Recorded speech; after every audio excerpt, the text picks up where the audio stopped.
ఒక్కరు కూడా ప్రభునందు మిక్కిలి ప్రియాతి ప్రియమైన దేవుని బిడ్డలారా, నేటి దిన అంశముగా అంజూరపు చెట్టు మనకు నేర్పే పాఠము గురించి మాట్లాడుకుందాం. గతములో ఖర్జూరపు చెట్టు గురించి నేర్చుకున్నాం. ఖర్జూరపు చెట్టు ఏ విధంగా మన జీవితాలకి ఒక మాదిరికరముగా ఉపయోగపడింది. నేటి దిన అంశంలో అంజూరపు చెట్టు నీ జీవితానికి ఏ పాఠాన్ని నేర్పిస్తుంది? చూడండి ప్రియమైన దేవుని బిడ్డలారా, ఆలోచన చేసినట్లయితే దేవుడు ప్రతి ఒక్కదాన్ని మనకు ఒక సాదృశ్యముగా, ఒక పాఠముగా నేర్పాలని, దేవుని బిడ్డలైన వారు నశించిపోవడం ఆయనకి ఇష్టం లేదు కాబట్టి దేవుడు తెలియపరుస్తూ ఉన్నాడు. వాట్సాప్లో అందరూ మ్యూట్లో పెట్టాలి. మ్యూట్లో పెట్టుకోనండి, మీ యొక్క సెల్ ఫోన్లు మ్యూట్లో పెట్టుకోనండి. చూడండి, వాక్యంలోనికి వెళ్దాం. లూకా సువార్త 13వ అధ్యాయము. లూకా సువార్త 13వ అధ్యాయము 6వ వచనం నుంచి 9వ వచనం వరకు ఒకసారి పరిశీలన చేద్దాం. మరియు ఆయన వారితో ఈ ఉపమానము చెప్పెను. ఒక మనుషుని ద్రాక్ష తోటలో అంజూరపు చెట్టు ఒకటి నాటబడి ఉండెను. అతడు దాని పండ్లు వెతక వచ్చినప్పుడు ఏమీ దొరకలేదు కనుక అతడు, ఇదిగో 3 ఏండ్ల నుండి నేను ఈ అంజూరపు చెట్టు పండ్లను వెతుకుచున్నాను, కానీ ఏమీ దొరకలేదు. దీన్ని నరికివేయము, దీని వలన ఈ భూమియు ఎలా వ్యర్థమైపోవునని ద్రాక్ష తోటమాలితో చెప్పాను. అయితే వారు, అయ్యా, నేను దాని చుట్టూ త్రవ్వి ఎరువు మట్టుకు ఈ సంవత్సరము కూడా ఉండనిము, అది ఫలించినా సరే, లేని ఎడలా నరికివేయనని వారితో చెప్పాను. ప్రార్థన చేసుకుందా.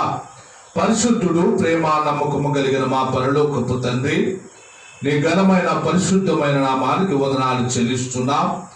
ఈ రాత్రి కాల సమయంలో తండ్రి నిన్ను ధ్యానించడానికి, నిన్ను స్తుతించడానికి, నిన్ను మహిమపరచడానికి ఇటు గొప్ప ధన్యతలు మాకు అనుగ్రహించారు. అందును బట్టి వందనాలు చెల్లిస్తున్నాం. పాపులమైన మా కొరకు తండ్రి ఆ కల్వరి సిలువలో తండ్రి మీ అమూల్యమైన రక్తమును ధారపోసి తండ్రి అయ్యా మమ్మల్ని పరిశుద్ధపరిచారు. విశ్వసించిన వారందరూ కూడా రక్షించబడతారని తండ్రి అటు రక్తము ద్వారా మాకు తెలియపరచబడింది. అటు జీవితము లేని వారుగా ఉన్నట్లయితే మా జీవితాన్ని వాక్యము ద్వారా మార్చి అయ్యా మీ తట్టు తిప్పుకోమని, అటు గొప్ప ధన్యతను మాకు దయచేయమని యేసు పరిశుద్ధ నామమున బట్టి వేడుకుంటున్నాం పరమ తండ్రి, ఆమేన్. ప్రభునందు మిక్కిలి ప్రియమైన దేవుని బిడ్డలారా, దేవుని మాటలు మనకు తెలియపరచబడుతున్నాయి. దేవుడు అంటున్నాడు, ఇక్కడ ఒక అంజూరపు చెట్టును మనకు ఒక సాదృశ్యముగా చేస్తున్నాడు. ఇక్కడ మనం ఒక 2 మాటలు మాత్రమే మాట్లాడుకుందాం. నీవు ఎవరి సొత్తు? మన ఎడల ఆయన చిత్తము ఏమై ఉన్నది? రెండవది, అసలు ఈ చెట్టు ఎందుకు ఈ తోటలో నాటడానికి దేవుని యొక్క ఉద్దేశం? 2 మాటలు. మనము ఎవరము, ఎందుకు ఇక్కడ ఉన్నాం? రెండవది, ఈ చెట్టు ఇక్కడ నాటడానికి ఉద్దేశం ఏమిటి? పరిశీలన చేయాలి ప్రతి ఒక్కరు కూడా. ప్రియమైన దేవుని బిడ్డలారా, దేవుని మాటలు మనకు తెలియపరచబడుతున్నాయి. దేవుని యొక్క ఆశీర్వాదములు నీ పైన కుమ్మరించబడుతున్నాయి. దానికి కారణం ఒక అంజూరపు చెట్టును ఉపమాన రీతిగా మనకు తెలియపరుస్తున్నాడు. ప్రియమైన దేవుని బిడ్డలారా, ఎవరి సొంతము నీవు? ఆయన పొలంలో ఆ చెట్టును ఎందుకు నాటాడు? ఆ పొలంలో ఆ చెట్టు ఎందుకు నాటాడు? ఆ నాటడానికి గల ముఖ్య ఉద్దేశం ఏమిటి? మరి ఎందుకు దేవుడు ఇలా తెలియపరుస్తున్నాడు? మనం ఎవరము అని మొదటిగా ప్రశ్నించుకోవాలి. మనం ఎవరమంటే చూడండి, యెషయా గ్రంథము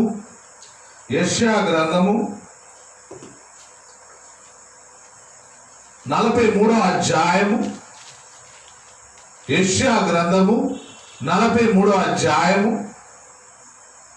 3వ వచనంలో 1వ వచనంలో ఒక మాట అంటున్నాడు చూడండి. అయితే యాకోబు నిన్ను సృజించిన వాడు యెహోవా, ఇశ్రాయేలు నిన్ను నిర్మించిన వాడు ఇలాగు సెలవిచ్చుచున్నాడు, నేను నిన్ను విమోచించుచున్నాను, భయపడకము, పేరు పెట్టి నిన్ను పిలిచి ఉన్నాను, నీవు నా సొత్తు అంటున్నాడు. ప్రియమైన బిడ్డలారా, మనం ఎవరి సొత్తు అంటండి? ఎవరి సొత్తు అంట? నీవు నా సొత్తు. అదే కీర్తనకారుడు కూడా మాట అంటున్నాడు. కీర్తనల గ్రంథము 100వ కీర్తన 3వ వచనంలో ఒక మాట అంటున్నాడు చూడండి. మనము ఆయన వారము. మనం ఎవరి వారం అంటండి? మనము ఆయన వారము. మనము ఆయన వారము కాబట్టి నీవు నా సొత్తు అంటున్నాడు. ఎందుకు ఆ సొత్తు అని అంటున్నాడంటే, నిన్ను నన్ను కూడా తన అమూల్యమైన రక్తముతో వెలపెట్టి కొన్నాడు. ప్రియమైన దేవుని బిడ్డలారా, మనము దేవుని వారమని నీవు గుర్తెరగాలి.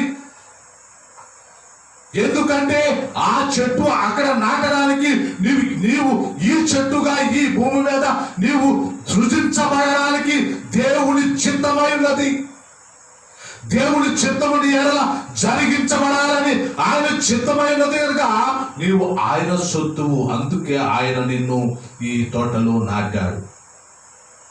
ప్రియమైన దేవుని బిడ్డలారా, ఆలోచన చేయండి. ఆలోచన చేసినట్లయితే దేవుడు అంటున్నాడు, నీవు నీ సొత్తు కాదయ్యా, నా సొత్తు. నా సొత్తు నిన్ను వెలపెట్టి నేను కొన్నాను. కాబట్టి ప్రియమైన దేవుని బిడ్డలారా, మనము ఆయన వారమని గుర్తెరగాలి. అందుకనే కీర్తనాకారుడు 3వ వచనం అంటున్నాడు చూడండి, మనము యెహోవాయే మన దేవుడని తెలుసుకొనిడి, ఆయనే మనలను పుట్టించెను, మనము ఆయన వారము. ప్రియమైన దేవుని బిడ్డలారా, మనము దేవుని బిడ్డలం, మనం ఆయన వారము. ఆయన వెలపెట్టి కొన్నాడు. ఎందుకంటే మనం ఏదైనా ఒక వస్తువును కొన్నట్లయితే దాన్ని ఎంతో జాగ్రత్తగా అపురూపముగా చూసుకుంటాం. ప్రియమైన దేవుని బిడ్డలారా, ఆలోచన చేయండి. దేవుడు మీ ఎడల గొప్ప కనికరమును చూపించబోతున్నాడు. ఎందుకంటే 1వ కొరింథీలో ఒక మాట అంటున్నాడు చూడండి. 1వ కొరింథీ 6వ అధ్యాయము 19వ వచనంలో కూడా ఒక మాట తెలియపరుస్తున్నాడు. మీ దేహము దేవుని వలన మీకు అనుగ్రహింపబడినది, మీలో ఉన్న పరిశుద్ధాత్మకు ఆలయమై ఉన్నదని మీరు ఎరుగురా. మీరు మీ సొత్తు కాదు. ప్రియమైన దేవుని బిడ్డలారా, విలువ పెట్టి కొనబడిన వారు కనుక మీ దేహముతో దేవుని మహిమపరచాలి. ప్రియమైన దేవుని బిడ్డలారా, మీరు మీ సొత్తు కాదు. ఇక్కడ దేవుడు క్లియర్ గా తెలియపరుస్తున్నాడు. ఎందుకంటే ప్రియమైన దేవుని బిడ్డలారా, ఈ లోకములో మనం ఎవరి వారు మనం గుర్తెరగాలి. మొదటిగా మనం ఎవరి వారం అంటే ఆయన వారమును దేవుడు తెలియపరుస్తున్నాడు. మీరు నా సొత్తు అంటున్నాడు దేవుడు. మరి ఆయన సొత్తు అయిన వారు మనం ఏ రీతిగా జీవిస్తున్నాం? ఈ లోకంలో నీవు ఏ రీతిగా జీవిస్తున్నావు? దేవుని కార్యములు మాని పాప కార్యములు చేస్తూ మద్యానికి బానిసయి, వ్యభిచారములకు బానిసయి, దొంగతనాలు చేస్తూ, దేవుని నామానికి అనేకమైన అవమాన కార్యములు చేస్తూ, ప్రియమైన దేవుని బిడ్డలారా, దేవుని సొత్తైన నీవు సాతాను సొత్తుగా మారిపోతున్నావు. సాతాను కార్యాలు చేస్తున్నావు. ఈ లోకములో ఉన్న క్షణిక ఆవేశముతో పాప కార్యములు చేస్తూ నీవు మత్తుడువై దేవుని నామానికి అవమానకరముగా జీవిస్తున్నావు. ప్రియమైన దేవుని బిడ్డలారా, ఆలోచన చేయండి. దేవుడు తెలియపరుస్తున్నాడు ఏమనంటే, అయ్యా నీవు నా సొత్తు, నేను నిన్ను వెలపెట్టి కొన్నానయ్యా, కానీ నీవేమి చేస్తున్నావు? పాప కార్యములు చేస్తున్నావు. క్రైస్తవులమని చెప్పుకుంటున్నాం, ఆయన సొత్తు అని చెప్పుకుంటున్నాం, పాప కార్యములు చేస్తూనే ఉంటున్నాం. ప్రియమైన దేవుని బిడ్డలారా, దేవుని ఆలయానికి వెళ్తూ ఉంటారు, దేవుని నామములో దేవుని సన్నిధిలో జీవిస్తూ ఉంటారు, కానీ దేవుని కార్యములు చేయరు, పాప కార్యములే చేస్తూ ఉంటారు, సాతాను కార్యములే చేస్తూ ఉంటారు. ప్రియమైన దేవుని బిడ్డలారా, ఆలోచన చేయండి.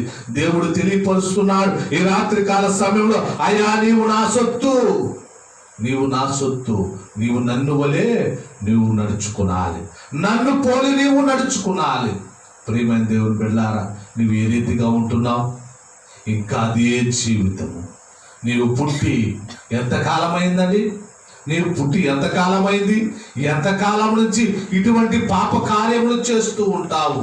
అందుకే అంటున్నాడు ప్రియమైన దేవుని బిడ్డలారా, ఆయన అందుకే తెలియపరుస్తున్నాడు. ఏమంటున్నాడంటే, ఇక్కడ మాట అంటున్నాడు చూడండి, ఆ మనుషుడు ఆ ద్రాక్షారస అంజూరపు చెట్టును చూచి నాటబడి ఉన్నను, అతడు దాని పండ్లు వెతకు వచ్చినప్పుడు ఏమీ దొరకలేదంట. ఎన్ని సంవత్సరాలు అయిందంటే ఇక్కడ ఇది చూడండి, ఇదిగో 3 ఏండ్ల నుండి నేను ఆ అంజూరపు చెట్టును చూస్తున్నాను. 3 ఏండ్ల నుంచి నేను చూస్తున్నానయ్యా, 3 సంవత్సరాల నుంచి నేను చూస్తూనే ఉన్నాను, కానీ ఆ అంజూరపు చెట్టు ఏం చేస్తుందండి? ఏమీ కాయలు కాయట్లేదు. 20 సంవత్సరాలు గతించిపోయింది, 30 సంవత్సరాలు గతించిపోయింది, 40 సంవత్సరాలు గతించిపోయింది, 50 సంవత్సరాలు, 60 సంవత్సరాలు, 70 సంవత్సరాలు, నీ జీవితంలో జీవితాంతము గడిచిపోతూనే ఉన్నాయి రోజులు, కానీ ఏమీ ఫలితం మాత్రము లేదు. దేవుడు చూస్తున్నాడు, అయ్యా నువ్వు నా సొత్తు అయ్యా, నిన్ను నేను వెలపెట్టుకున్నానయ్యా, నువ్వేం చేస్తున్నావు? ఫలించటలేదు. అందుకే అంటున్నాడు, అయ్యా ఈ చెట్టును 3 సంవత్సరముల నుంచి నేను చూస్తూనే ఉన్నాను, 3 సంవత్సరాల నుంచి నేను చూస్తూనే ఉన్నాను, కానీ ఎటువంటి ఫలాలు లేవు. నీ జీవితము నా జీవితము కూడా అలాగే ఉంది, ఎటువంటి ఫలాలు లేవు, ఏమీ ఫలించటలేదు. ప్రేమ దేవుని బిడ్డలారా, నీవు ఇంకా ఎంతకాలము ఫలించకుండా ఉంటావు? దేవుని చిత్తాన్ని తెలుసుకోకుండా, నీవు ఆయన సొత్తు అని నీవు తెలుసుకోకుండా ఇంకా ఎంతకాలము జీవిస్తూ ఉంటావు? ప్రియమైన సహోదరి సహోదరుడా, అందుకు అంటున్నాడు దేవుడు, అయ్యా నీవు నా సొత్తు, నిన్ను నేను వెలపెట్టుకున్నాను అని చూస్తున్నాడు. నేను ఇక్కడ ఒక మాట గుర్తొచ్చింది. ఇందాక ప్రార్థన చేస్తున్నప్పుడు కృష్ణాపర్ గారు ప్రార్థన చేస్తున్నప్పుడు 3 సంవత్సరాల నుంచి నేను 3.5 సంవత్సరాలు పరిచర్య చేశావయ్యా ఈ లోకంలో అని ప్రార్థన చేసినప్పుడు నేను అనుకున్నాను, ఈ యొక్క పాఠంలో 3 సంవత్సరాలు అన్నాడు కదా, దేవుడు 3 సంవత్సరాల ఓపికతో ఆ అంజూరపు చెట్టును చూసినట్లు ఆ లోకాన్ని ఆ కాలంలో దేవుడు వాక్యాన్ని బోధిస్తూ 3 సంవత్సరాలు అయినప్పటికీ ఈ మాట కానీ పలికాడా ఏంటని నాకు ఆలోచన కలిగింది. అప్పుడు వేదన కలిగాడేమో, దేవుడు వేదన పడుతూ ఈ ఉపమానాన్ని చెప్పాడేమో అని నాకు ఎంతో ఆలోచన కలిగింది. ప్రియమైన దేవుని బిడ్డలారా, ఇక్కడ దేవుడు పిలుస్తున్నాడు. ఏమంటున్నాడు చూడండి, కనుక ఇదిగో 3 ఏళ్ల నుండి నేను ఈ అంజూరపు చెట్టును పండ్లు వెతకుచున్నాను, ఏమీ దొరకలేదు, దీనిని నరికివేయము, దీని వల్ల ఈ భూమి ఎలా వ్యర్థమైపోవచ్చున్నది. ప్రియమైన దేవుని బిడ్డలారా, ఆ ద్రాక్ష తోట యజమానితో చెప్పుచున్నాడు, అయ్యా ఈ పండ్లు ఎందుకయ్యా ఫలించట్లేదు, ఈ చెట్టు నరికివేయి, ఎందుకు? ఉపయోగం లేని చెట్టు ఎందుకు ఇది? ప్రియమైన దేవుని బిడ్డలారా, ఏదో ఒక రోజు దేవుడు నిన్ను నన్ను ఆ మాట అంటాడేమో, ఏదో ఒక రోజున దేవుడు నిన్ను నన్ను ఆ మాట అంటాడేమో. జ్ఞాపకము చేసుకోనండి. అదే 1 పేతురు 2వ అధ్యాయము 1 పేతురు 2వ అధ్యాయము 9వ వచనంలో ఒక మాట తెలియపరుస్తున్నాడు చూడండి. అయితే మీరు చీకటిలో నుండి ఆశ్చర్యకరమైన తన వెలుగులోనికి మిమ్మును పిలిచిన వారి గుణాతిశయములను ప్రచురము చేయ నిమిత్తము 1 పేతురు 2:9. అయితే మీరు చీకటిలో నుండి ఆశ్చర్యకరమైన తన వెలుగులోనికి మిమ్మల్ని పిలిచిన వారి గుణాతిశయమును ప్రచురము చేయ నిమిత్తము ఏర్పరచబడిన వంశమును, రాజులైన యాజక సమూహమును, పరిశుద్ధ జనమును, దేవుని సొత్తైన ప్రజలై ఉన్నారు. ఎవరి సొత్తై ఉన్నామంటే అండి? దేవుని సొత్తైన ప్రజలై ఉన్నాము. నేను యాజకుడుగాను, పరిశుద్ధులుగాను, అనేకమైన తలంతులు కలిగిన వెలుగు సంబంధము కలిగిన మనుషులుగా నేను ఉంచాలని దేవుడు ఏం చేశాడండి? నిన్ను నన్ను నిర్మిస్తే నీవేం చేస్తున్నావు?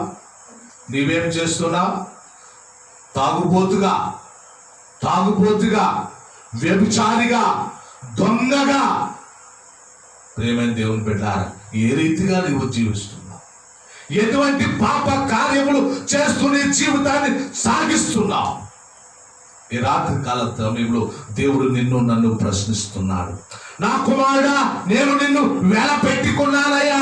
నా రక్తమును మొత్తము ధారపోసి నిన్ను కొన్నానయ్యా. నిన్ను పరిశుద్ధుడిగా చేయాలని, నీవు నా బిడ్డగా నీవు జీవించాలని నేను కొన్నానయ్యా అని అంటుంటే నీవు నేనేం చేస్తున్నామండి? ఏం చేస్తున్నా? పాప కార్యములు చేస్తూ సాతాను సంబంధులుగా, చీకటి సంబంధులుగా నేను జీవిస్తున్నావు. ప్రియమైన దేవుని బిడ్డలారా, ఆలోచన చేయండి. ప్రియమైన సహోదరులారా, దేవుడు తెలియపరుస్తున్నాడు, నీవు మనం ఆయన వారం అని గుర్తెరగాలి. అందుకే నిన్ను ఆ తోటలో నాటాడు, ఆ తోటలో నిన్ను నాటుకున్నాడు. నాటినప్పుడు నుంచి చూస్తున్నాడు, నాటినప్పటి నుంచి నిన్ను చూస్తున్నాడు, ఎదిగి ఏనాడైనా ఫలిస్తావేమో అని.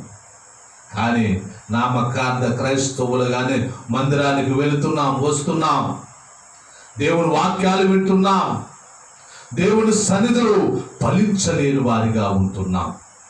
ప్రియమైన దేవుని బిడ్డలారా, మనం ఆయన వారం ఆయన సొత్తై ఉన్నాము. మనం ఆయన సొత్తై ఉన్నాము. మనల్ని వెలపెట్టి కొన్నాడు ఆయన ప్రజలమై ఉన్నాము. కాబట్టి ప్రియమైన దేవుని బిడ్డలారా, ఒక మాట తెలియపరుస్తున్నాను. నెపోలియన్ యుద్ధం చేస్తున్న సమయాలలో నెపోలియన్కి వ్యతిరేకంగా ఒక సైనికుడు దొరికాడు. సైనికుడు దొరికినప్పుడు నెపోలియన్ను ఆ సైనికుడు అంటున్నాడు, నీవు ఇక్కడి నుంచి ఎవరు వాడువు? నీవు నెపోలియనా సైన్యానివి అంటున్నాడు. అయితే ఆ సైనికుడు అంటున్నాడు, అయ్యా, నేను నా రాజుకు తప్ప ఎవరికి కూడా నేను దాసుడు కాదు, నీకైనను నేను దాసుడు కాదని చెబుతున్నప్పుడు అప్పుడు ఆ సైనికులు ఒక పట్టుకుని ఆ కుడి చేతి మీద ఎన్ అనే గుర్తును వేశారంట. అప్పుడు ఆ సైనికుడు, అయ్యా, నేను ఎప్పటికీ కూడా ఒకవేళ ఈ ఎన్నను వేసినా కానీ లేదు, ఎన్ననేగానే నువ్వు నెపోలియన్ సైనికులని అందరూ గుర్తిస్తారని చెప్పినప్పుడు వెంటనే ఆ సైనికుడు ఆ చెయ్యిని కత్తి తీసుకుని నరికేసుకున్నాడంట. చూసారా?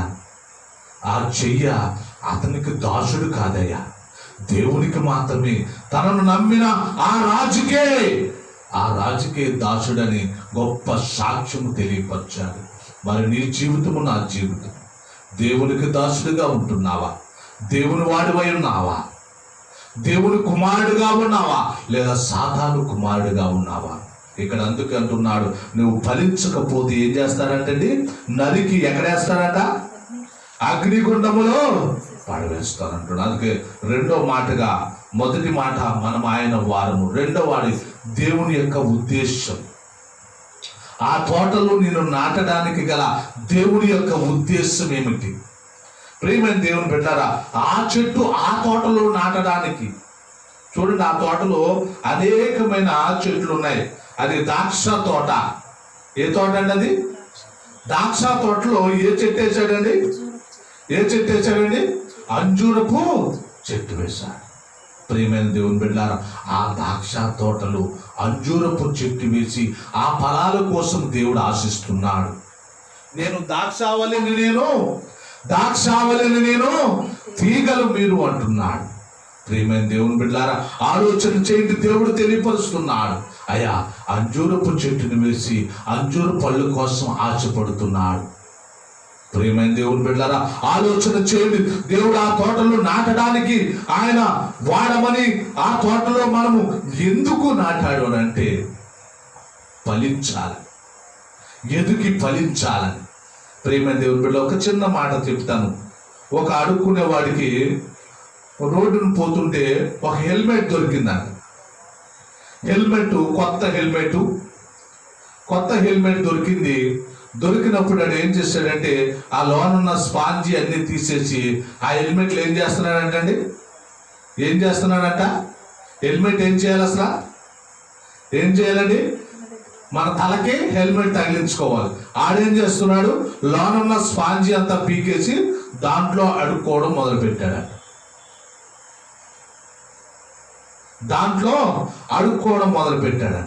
ప్రియమైన దేవుని బిడ్డలారా, నీ జీవితము కూడా అలాగే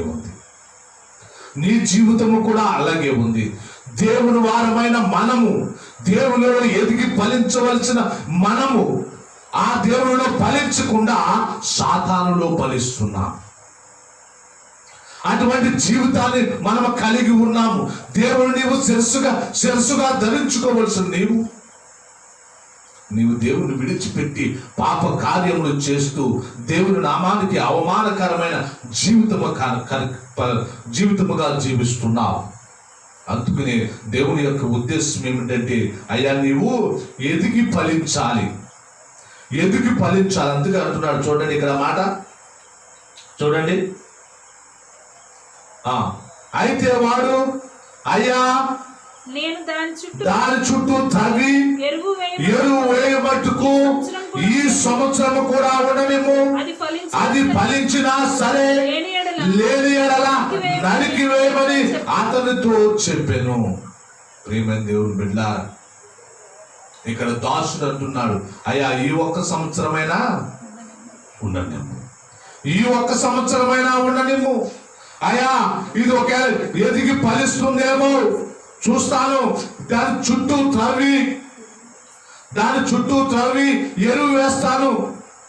అనేకమైన వాక్యాలు అందించి దేవుని యొక్క నామము తెలుసుకుంటారేమో బిడ్డలు. ఈ సంవత్సరమైనా నేను చూస్తాను. అయ్యా మీరు ఏం చేయాలంట? ఉండనిండి అయ్యా, ఈ ఒక్క సంవత్సరమైనా ఉండనిస్తే ఎదిగి ఫలిస్తాడేమో నేను చూస్తానని ఇక్కడ తెలియపరుస్తున్నాడు. ప్రియమైన దేవుని బిడ్డలారా, అందుకని ఎటువంటి ఫలాలు ఫలించాలంటండి? ఎటువంటి ఫలాలు ఫలించాలంట చూడండి. మత్తయి సువార్త 3వ అధ్యాయం,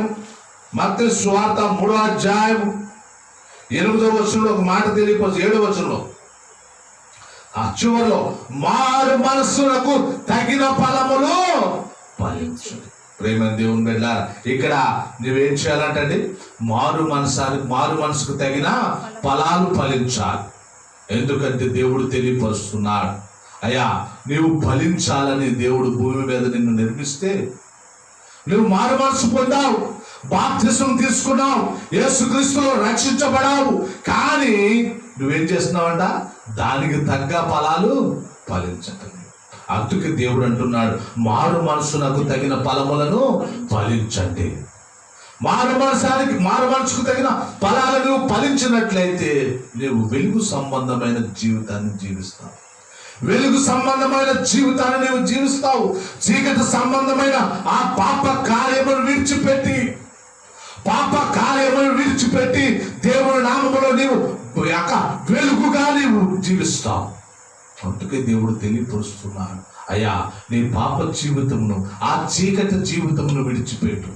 ఒకవేళ ప్రేమైన దేవుని బిడ్డ, ఇప్పటి వరకు మద్యానికి బానిసై ఉన్నావేమో, విడిచిపెట్టు. వ్యభిచార జీవితానికి బానిసై ఉన్నావేమో, విడిచిపెట్టు.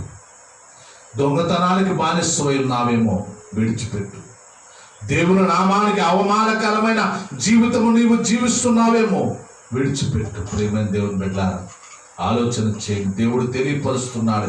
ఏమని అంటుంటేనే చూడండి, గలతీయులకు యేసోపు మనము దేవుని మాటలు మనకు తెలియపరచబడుతున్నాయి.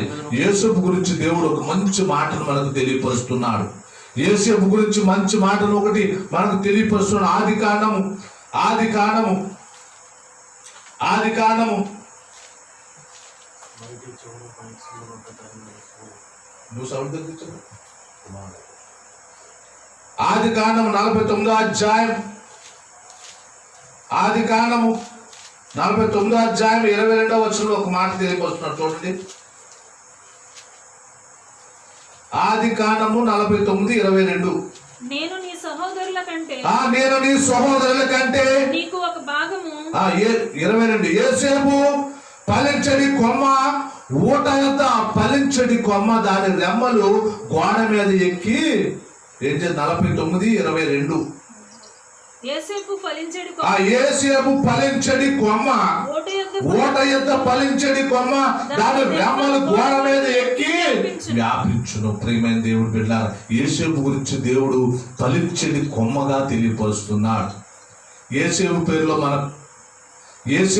పక్కన మన పేరు పెట్టుకుందామా? యోసేపు పేరు పక్కన మన పేరు పెట్టుకుందామా? ప్రియమైన దేవుని బిడ్డలారా, ఇక్కడ తెలియపరుస్తున్నాడు. ఇక్కడ నా పేరు పెట్టుకుంటే ఎంత అందంగా ఉంది. పండు ఫలించడి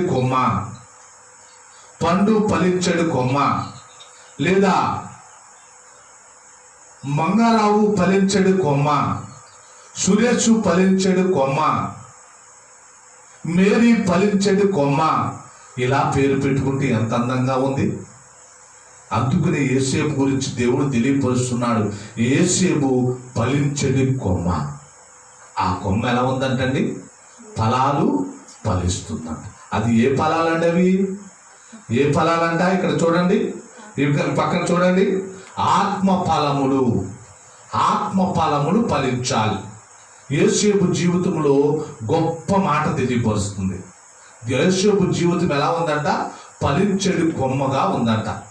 ప్రియమైన దేవుని బిడ్డలారా, ఈ యొక్క ఆత్మ ఫలాల విషయాలు పరిశీలన చేసినట్లయితే యోసేపు జీవితంలో విశ్వాసము కనిపిస్తుంది. ప్రేమ, సంతోషము, సమాధానము, దీర్ఘశాంతము, దయాళత్వము, మంచితనము, విశ్వాసము, సాత్వికము, ఆశా నిగ్రహము. ప్రియమైన దేవుని బిడ్డలారా, ఆలోచన చేయండి. దేవుడు తెలియపరుస్తున్నాడు. ఇక్కడ దేవుడు ఇక యోసేపు విషయంలో తెలియపరుస్తున్నాడు. ఏంటంటే చూడండి, యోసేపు అంట విశ్వాసము కలిగిన వాడిగా ఉన్నాడు. చిన్నతనములో యోసేపుకు దేవుడు వాగ్దానము చేస్తే, వాగ్దానము తన జీవితంలో అనేక కష్టములు, నష్టములు, వ్యాధులు, శ్రమలు వస్తున్నప్పటికీ కూడా వాటి యందు అలక్ష్య పెట్టి దేవుని యందు విశ్వాసం ఉంచుతున్నాడు. ప్రియమైన దేవుని బిడ్డలారా, చూడు, దేవుని బిడ్డలారా, దేవుడు తెలియపరుస్తున్నాడు. అయ్యా, నీవు యోసేపు జీవితంలో మొదటిగా ఏం చేశాడండి? దేవుడు వాగ్దానం చేశాడు. అయ్యా, నేనేం చేస్తానన్నాడు? ప్రధానమంత్రిగా చేస్తానన్నాడు. యోసేపు జీవితంలో దేవుడు ప్రధానమంత్రిగా చేస్తానని ఎక్కడికి గెంటేశాడండి? గుంటలో గెంటేశాడు. గుంటలో గెంటేసిన అతన్ని తీసుకుని ఎక్కడికి తీసుకెళ్ళాడు? అక్కడ ఒక ఐగుప్తుడికి అమ్మేశాడు.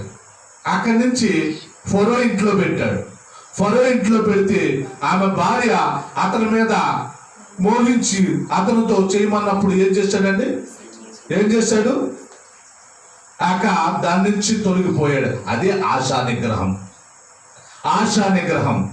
విశ్వాసము కనపరిచాడు, ఆశా నిగ్రహము కనపరిచాడు. మరి ఆ అన్నదమ్ములు అతను నిందించినప్పుడు వాళ్ళ మీద ప్రేమ చూపించాడు.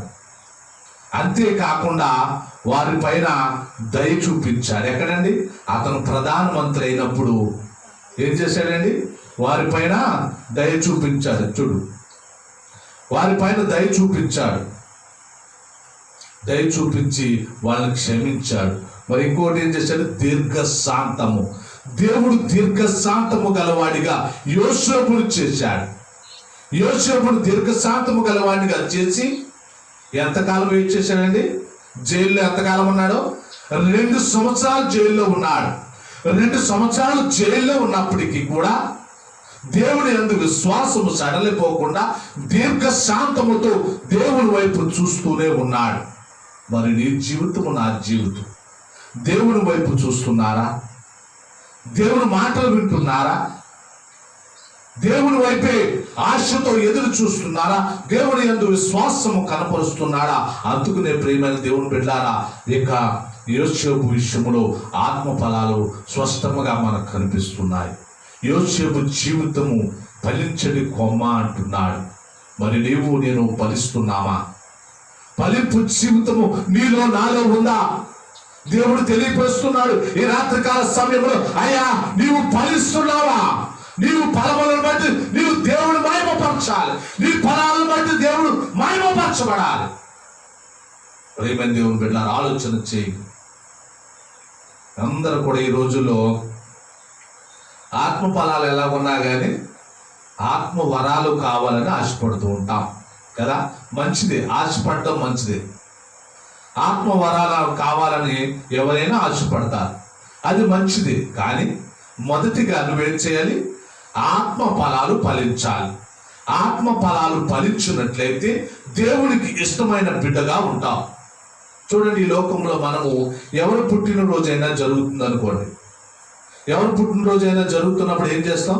మనం ఏమైనా గిఫ్ట్స్ పట్టుకెళ్తూ ఉంటాం కదండి. ఎందుకంటే మనల్ని ప్రేమించాడు కాబట్టి మనం ఏం చేస్తాం? వారి కోసము ఏదైనా ఒక గిఫ్ట్ ఇవ్వడానికి ఆశపడుతూ ఉంటాం.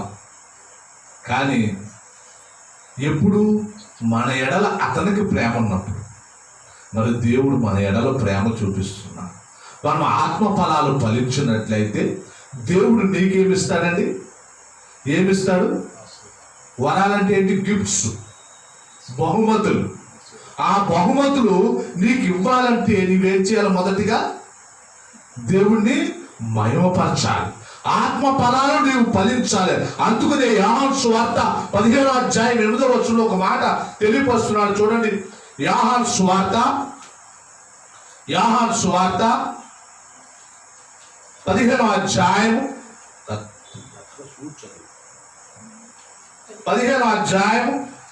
8వ వచనం.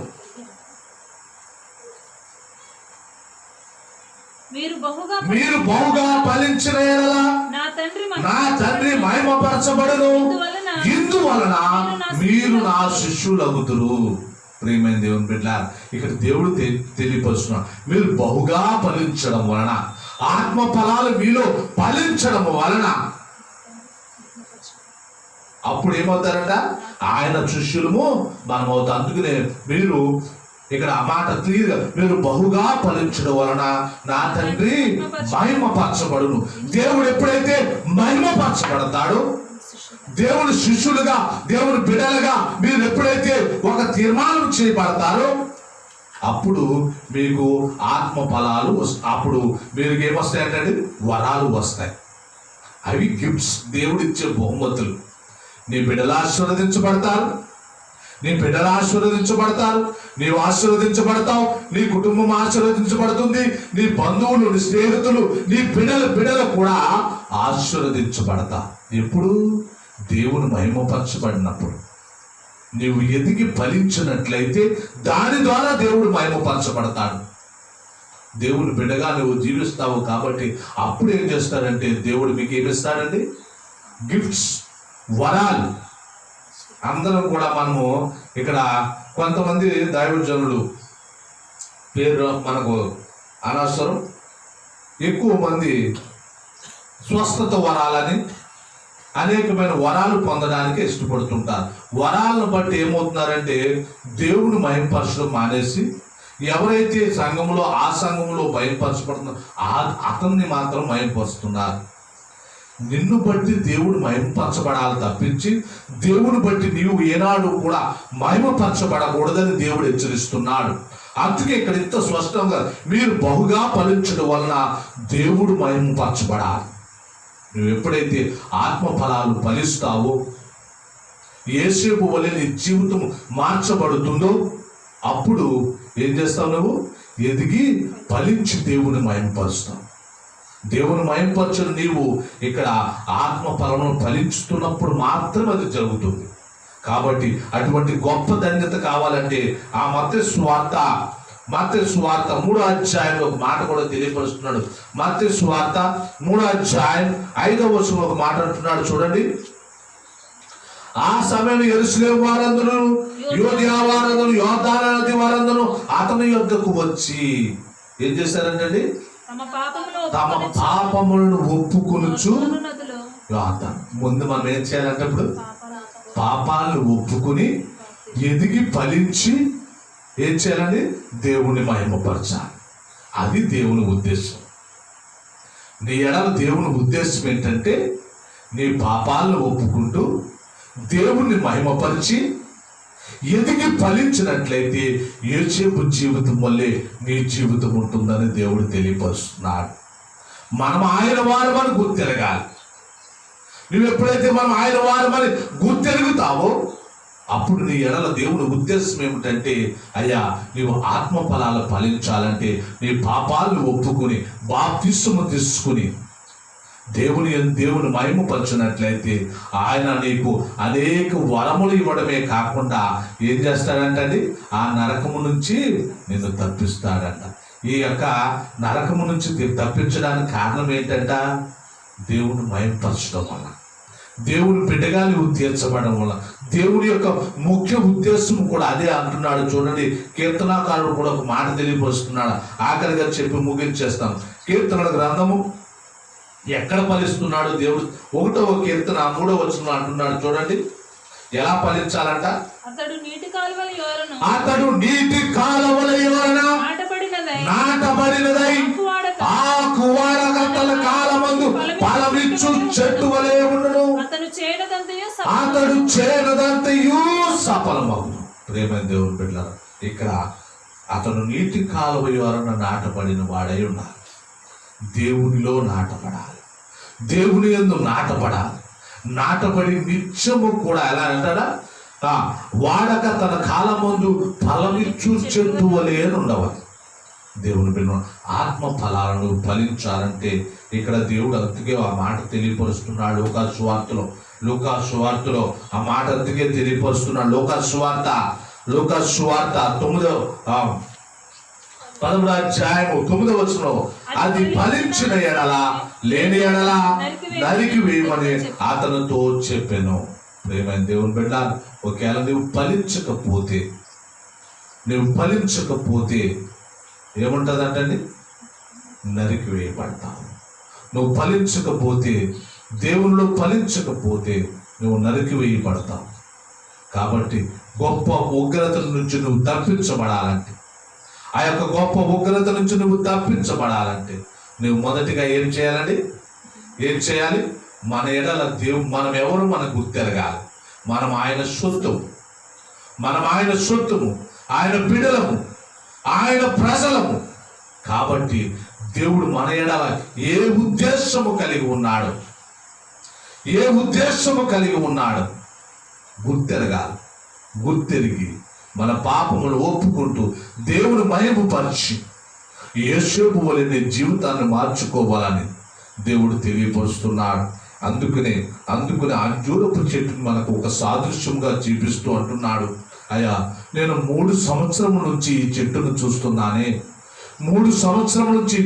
చూస్తున్నానే, కానీ ఏ ఫలాలు లేవయ్యా, ఏ ఫలము కూడా ఫలించట్లేదు. అంజూరపు చెట్టు మంచి ఔషధము కలిగిన చెట్టు. మరి నీ జీవితము అటు స్థితిగా ఉందా? అంజూరపు చెట్టు వలె నీవు ఎదుగు ఫలించడానికి సిద్ధపడుతున్నావా?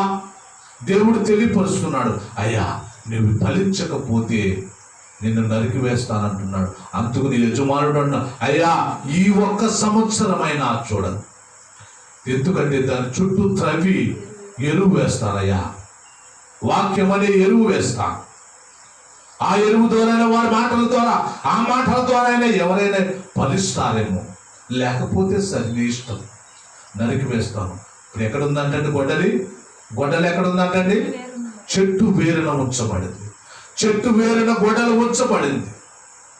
దేవుడు ఏదో ఒక రోజు నిన్ను నన్ను నరికి వేయకుండా నువ్వు ఫలించకపోయినట్లయితే ప్రేమైన దేవుడు బిడ్డలారా, ఏదో ఒక రోజు ఆయన చిత్తానికి నీ జీవితము అప్పగించబడుతుంది.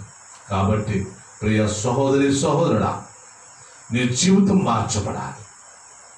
ఎంతసేపు చూసినా ఈ లోక ఆశల వైపే, ఈ లోకం వైపే పరుగులు. నీ జీవితం ఇంకెంతకాలం మార్చకుండా ఉంటావు? ఇంక ఎంతకాలము దేవుడు చూస్తున్నాడు? ఈ సంవత్సరమైనా ఫలిస్తావేమో. నీ జీవితంలో ఎన్ని సంవత్సరాలు గతించిపోయినాయి? 15 సంవత్సరాలు, 20 సంవత్సరాలు, 40, 50, 60, 70 నీ జీవితం అంతా అలాగే గతించబోనట్లయితే ఏదో ఒక రోజున ఆ పాప జీవితంలో నేను మరణిస్తావు. నువ్వు మరణించినట్లయితే ఆ పరలోక పట్టణానికి వారసుడు కాలేవని దేవుడు హెచ్చరిస్తున్నాడు. దేవుడి కొద్ది మాటలను దీవించును గాక. ఆమేన్. ప్రార్థన చేసుకుందాం. అందరూ కూడా మోకరించండి. దేవుడు తన అద్భుతమైన మాటల ద్వారా మన హృదయాల్ని కదిలించాడని నేను అనుకుంటున్నాను. ఒకవేళ అటువంటి స్థితి లేని వారు, ఇప్పటి వరకు దేవుని నామమునందు విశ్వాసం ఉంచిన వారు, ప్రేమ లేని వారు, అయా దీర్ఘశాంతము, ఆశా నిగ్రహము, ఇటువంటి ఫలాలు ఫలించలేని వారిగా ఉంటున్నారేమో. దేవుడు అంటున్నాడు, నా కుమారుడా, నా కుమారుడా, కుమార్తె, గొడ్డలి వేరున ఉంచబడింది, చెట్టు వేరున ఉంచబడింది. ఏదో ఒక రోజున అది నరికి అగ్నిగుండంలో పడవేక మునిపే నీ జీవితాన్ని మార్చుకో.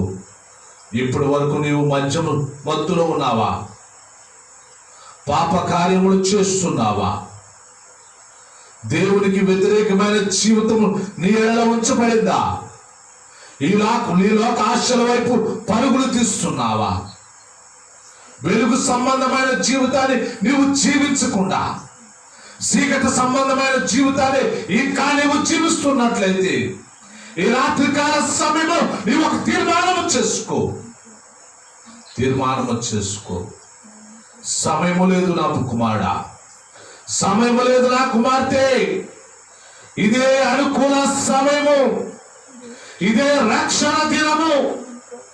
దేవుడి ఈ యొక్క గొప్ప సమయాన్ని నీకు ఇచ్చాడు. ఇంత భయంకరమైన దినములో కూడా నీకు వాక్యం అందించబడుతుందంటే, ఇంత గొప్ప భయంకరమైన ఆపదలో శ్రమలో కూడా నీకు వాక్యం నీ దగ్గరికి చేరుతుందంటే అది కేవలము దేవుడి యొక్క కృప. అందుకే అంటున్నాడు, ఈ ఒక్క సంవత్సరమైనా చూడమంటున్నాడు. ఈ సంవత్సరము కూడా నువ్వు ఫలించకపోతే, ఈ రోజు కూడా నువ్వు ఫలించకపోతే, ఈ క్షణము నువ్వు ఫలించకపోతే దేవుడు నిన్ను నరికి వేస్తాడు. నరికి వేసి అగ్నిగుండములో పడవేయక మునిపే నీ జీవితాన్ని మార్చుకో. ఒక తీర్మానం చేసుకుందాం.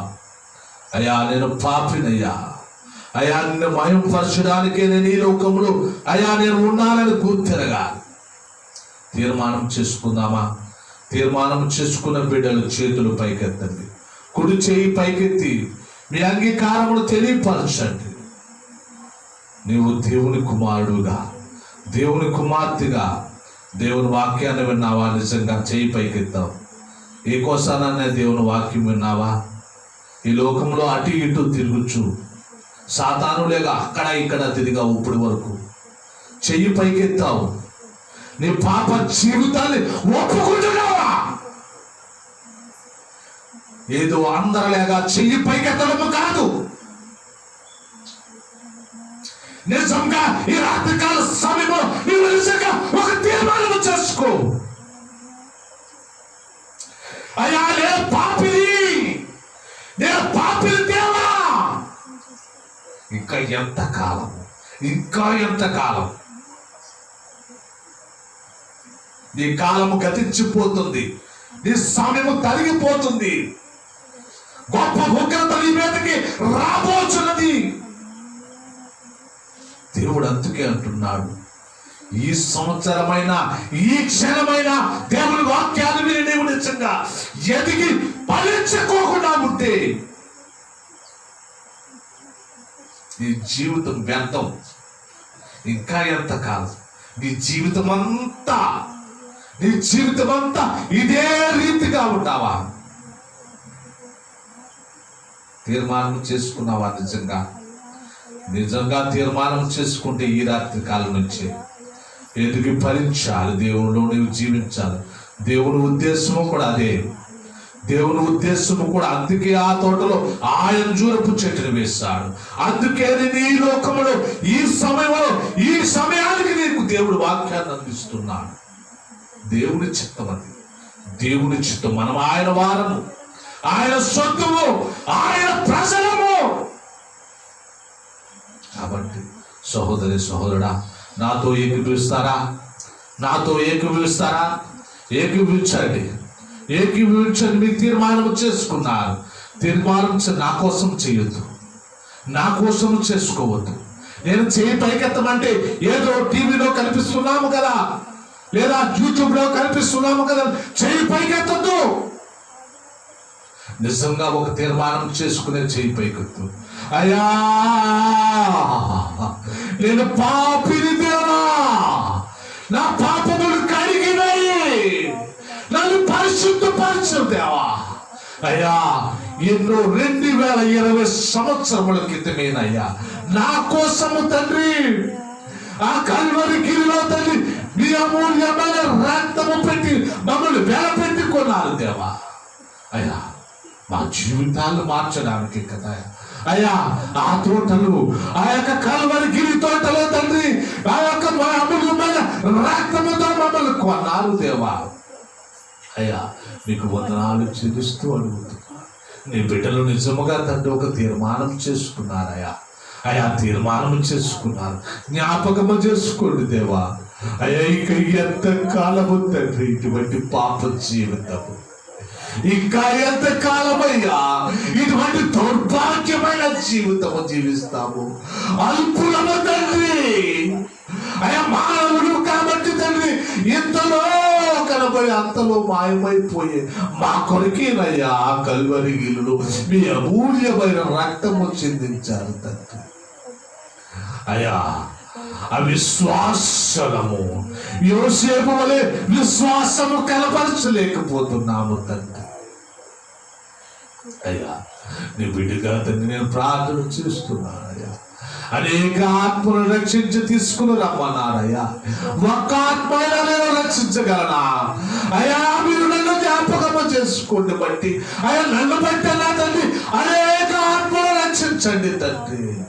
అయ్యా, జ్ఞాపకము చేసుకోండి తండ్రి. మీ చేతులకు అప్పగిస్తున్నానయ్యా. సహాయము చేయండి దేవా. కొండల తట్టు కనులెత్తుచున్నాను తండ్రి. అయ్యా, మీ వైపే నేను చూస్తున్నాను దేవా. నన్ను బట్టి అయ్యా, నీ విశ్వాసాలను బట్టి అనేక మందిని మార్చండి దేవా. అనేక మందిని తట్టు తిప్పండి దేవా. అయ్యా, ఈ గొప్ప ఆపద నుంచి బిడ్డలను రక్షించండి. అయ్యా, మీ సన్నిధిలో నేను తండ్రి గోజాడుతున్నానయ్యా. సహాయం చేయండి దేవా. అయ్యా, ఎందుకు పనికి రాని వాడిన తండ్రి నా ప్రార్థన ఆలకిస్తున్నారని ఆశపడుతున్నాను తండ్రి. దీనుండు తండ్రి, నీ వైపు కనులెత్తడానికి కూడా తండ్రి యోగ్యత లేదు నన్ను తండ్రి. అయ్యా, నీ బిడ్డగా అంగీకరించాను. అందరూ బట్టి ఆ సాహసముతోటి నేను అడుగుచున్నాను తండ్రి. అయ్యా, దయతో జ్ఞాపకము చేసుకోండి తండ్రి.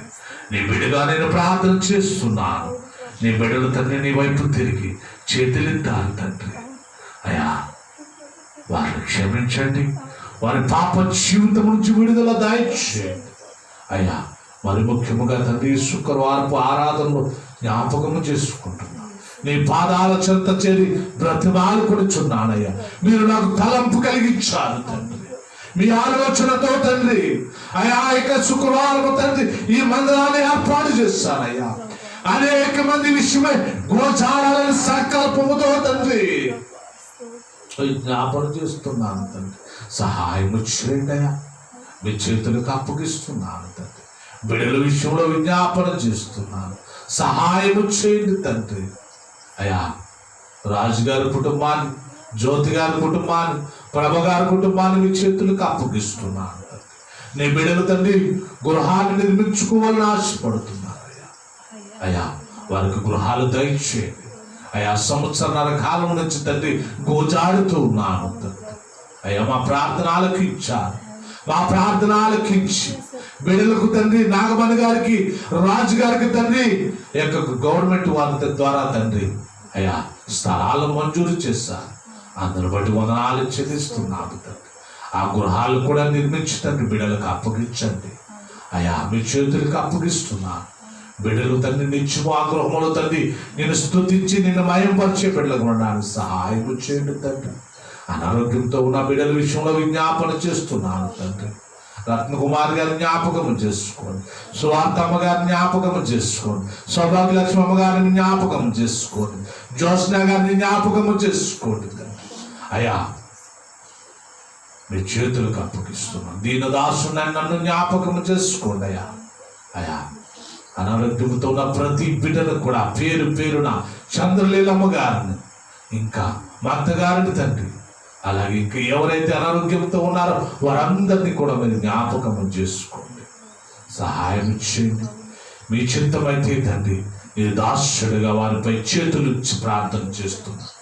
యేసు నామములో తండ్రి సంపూర్ణమైన స్వస్థతను దయచేయమని వేడుకుంటున్నాం తండ్రి. అయ్యా మీ చేతులకు అప్పగిస్తున్నా. బిడ్డలకు తండ్రి స్వస్థతను అనుగ్రహించండి. అలాగే తండ్రి వ్యాపారాలు చేస్తున్న బిడ్డలున్నారు, పద్మావతి గారిని, గౌరీ గారిని మీరు జ్ఞాపకం చేసు. వారి వ్యాపారాల మీద సహాయం చేయండి. వారి వృద్ధిలోకి తీసుకున్నామని ప్రార్థన చేస్తున్నాం. వివాహాల కోసం ఎదురు చూస్తున్న బిడ్డలు ఉన్నారు తండ్రి, వారికి వివాహాలు దయచేయండి. జ్యోతిని మీరు జ్ఞాపకం చేసుకోండి, నాగేశ్వరరావు మీరు జ్ఞాపకం చేసుకోండి అయ్యా. అలాగే తండ్రి గర్భఫలాల కోసం ఎదురు చూస్తున్న బిడ్డలు ఉన్నారు తండ్రి. అయ్యా మేము ప్రార్థన చేసినప్పుడు అయ్యా గిరిరాళ్ళ గర్భఫలాలను తెరిచారు తండ్రి. వారికి తండ్రి మగ బిడ్డను దయచేశారయ్యా. అందరిని బట్టి వందనాలు చెల్లిస్తున్నాం. ఇంకా రేపగా తండ్రి రవి విషయంలో కూడా విజ్ఞాపన చేస్తున్నానయ్యా. మీరే సహాయం చేయండి. వారి గర్భఫలాలు కూడా మీరు తెలవండి, తెలిసి తండ్రి గొప్ప ధైర్యతను సమకూర్చండి. అలాగే తండ్రి శిరోమణి విషయంలో గొప్ప అద్భుతములు చేశారు.